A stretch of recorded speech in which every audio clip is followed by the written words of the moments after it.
ఈ దసరా నవరాత్రుల్లో అమ్మవారికి 8వ రోజు ప్రసాదంగా నివేదించే క్షీరాన్నం లేక పరమాన్నాన్ని లూజుగా చల్లబడిన తర్వాత కూడా ఇంతే కన్సిస్టెన్సీలో లూజ్‌గా ఉండేట్టు, అలాగే పాలు విరగకుండా ఉండాలంటే టిప్స్‌తో సహా డీటెయిల్డ్‌గా వీడియోలో ఎక్స్‌ప్లెయిన్ చేస్తాను. కుకింగ్ స్టార్ట్ చేసే ముందు మా ఛానల్‌ని ఫస్ట్ టైమ్ ఎవరైతే చూస్తున్నారో please like, share and subscribe to our channel. ఈ పరమాన్నం ఎలా తయారు చేయాలో చూద్దాం రండి. ముందుగా అయితే ఒక బౌల్‌ని తీసుకొని ఇందులో నేను 1 కప్పు రైస్, వైట్ రైస్‌ని సోనామసూరి రైస్‌ని అయితే తీసుకున్నాను. దీనికి కొంచెం సగ్గుబియ్యం యాడ్ చేసుకోండి. సుమారు ఒక 2 టేబుల్ స్పూన్లు యాడ్ చేసుకున్నాను ఈ రైస్‌కి. సో, ఈ రైస్‌ని మంచిగా వాష్ చేసేసుకోవాలి. ఒక 2 సార్లు మంచినీళ్ళతో మంచిగా వాష్ చేసుకొని శుభ్రంగా కడిగేసుకోవాలనమాట. నలకలయి లేకుండా ఉంటాయి కదా, అందుకోసమని. వీడియోని ఫస్ట్ టైం చూస్తున్నట్లయితే ఛానల్‌ని సబ్స్క్రైబ్ చేసుకోండి. అప్పుడే నేను చెప్పేది మీకు ఎప్పటికప్పుడు డీటెయిల్డ్‌గా అన్ని వీడియోస్‌ని నేను ఈ నవరాత్రిలో చూపించే ప్రయత్నం చేస్తున్నాను. సో, 2, 3 సార్లు మంచిగా వాష్ చేసుకున్న తర్వాత మంచినీళ్ళు పోసుకొని కాస్త నానబెట్టుకోవాలి. ఒక హాఫ్ అన్ అవర్ ముందేనే నానబెట్టుకోండి. ఫస్ట్ అయితే బియ్యం నానబెట్టేసుకోవాలి. తర్వాత పొంగల్ చేసుకోవడానికి ఇలాంటి ఒక దబరాని గాని ఏదైనా తీసుకుంటే పొంగల్ ఎక్కువ పొంగకుండా ఉంటుందన్నమాట. లోతు ఉన్నది కాకుండా. నేను తీసుకునే ఈ బియ్యానికి ఆవు పాలు వాడుతున్నాను. ఆవు పాలైతే మంచిదండి పొంగల్‌కి.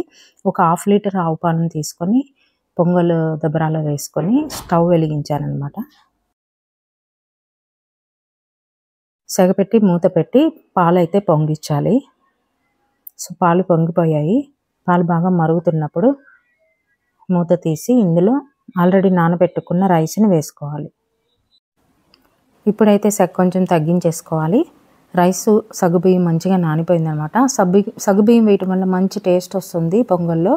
ఒకవేళ మీకు వేసే అలవాటు లేకపోతే ఒకసారి వేసి చూడండి. చాలా టేస్ట్ వస్తది అండ్ ఒకలాంటి టెక్స్చర్ వస్తదనమాట. ఇంట్లో మాకు ఇలా అలవాటు సగ్గుబియ్యం వేసుకొని పొంగల్ చేయటము. సో, అందుకని చెప్తున్నాను. నాకు తెలిసిన ఈ విషయాన్ని మీతో షేర్ చేసుకుంటున్నాను అనమాట. చాలా సాఫ్ట్‌గా మంచిగా ఉడకపెట్టుకోవాలి మీడియం ఫ్లేమ్‌లో. పాలు పొంగుతూ ఉంటాయి మధ్య మధ్యలో చూసుకొని తిప్పుతూ ఉండాలి గెరిటెతో, లేదంటే అడుగంటేస్తదనమాట. సో, అప్పుడప్పుడు చూసుకొని ఈ విధంగా కలుపుకొని అన్నం మంచిగా ఉడికేంత వరకు చక్కగా మెల్లిగా ఉడకపెట్టుకోండి. అన్నం చాలా సాఫ్ట్‌గా అయిపోవాలన్నమాట గింజ అనేది. సన్న సెగ మీదే ఉడకపెట్టుకోండి. లేదంటే పాలు పొంగిపోయే ఛాన్స్ ఉందన్నమాట.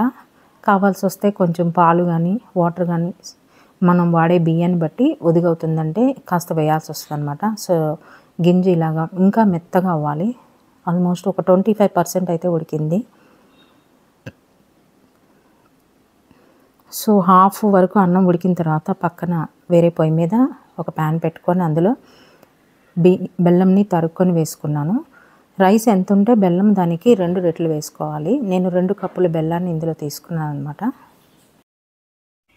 ఇప్పుడు ఈ బెల్లంని వాటర్‌లో 1 కప్పు వాటర్ వేసుకోవాలి. అంటే బెల్లంలో సగం వాటర్ వేసుకొని బెల్లంని వాటర్‌లో కరగపెట్టుకోవాలన్నమాట. బెల్లం ఇంకా మరుగుతూ ఉన్నాయి. ఇంకా కొంచెం కరగాలి. కొంచెం సన్న సెగ మీద మరగపెట్టుకోండి. బాయిలింగ్ స్టార్ట్ అయిన తర్వాత మాడిపోతుంది అందుకని. సో, ఈలోపు రైస్‌ని కూడా చక్కగా మెత్తగా సాఫ్ట్‌గా కుక్ చేసేసుకోవాలి. రైస్ ఈ విధంగా ఉడకాలన్నమాట. టెక్స్చర్ ఈ విధంగా ఉండాలి. ఒకవేళ మీకు రైస్ టైట్ అయిపోయి వాటర్ లేదు అని అనుకుంటే కనుక కొంచెం వాటర్ కానీ, మిల్క్ కానీ అడ్జస్ట్ చేసుకోండి మీ రైస్‌ని బట్టి.